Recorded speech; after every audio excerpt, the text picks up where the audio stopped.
In today's video, I'm going to teach you Airtable Power BI. We're going to walk through the process of connecting Airtable to Power BI so you can bring your Airtable records into Power BI desktop and start analyzing them more effectively.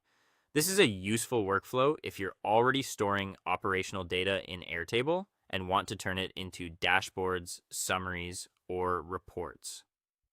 To begin, open Airtable and prepare the data you want to analyze. Before connecting anything, take a moment to review your base and make sure the table you plan to use is organized clearly.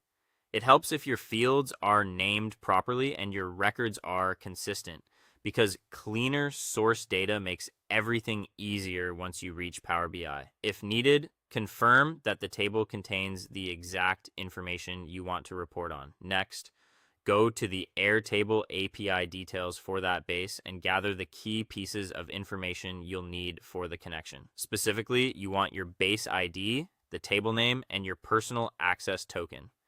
These are what allow Power BI to identify the correct Airtable location and authenticate the request.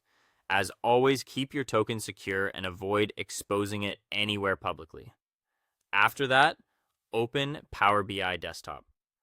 Once it launches, you'll be ready to create the connection directly from Power BI. From the home area, choose the option to get data, and when the list of data sources appears, select Web. This tells Power BI that your data will come from an online API endpoint rather than from a local file or database. Now enter the Airtable API URL. This URL should point to the exact Airtable base and table you want to import. Make sure the address is entered carefully, because even a small typo in the base ID or table name can prevent the connection from working properly.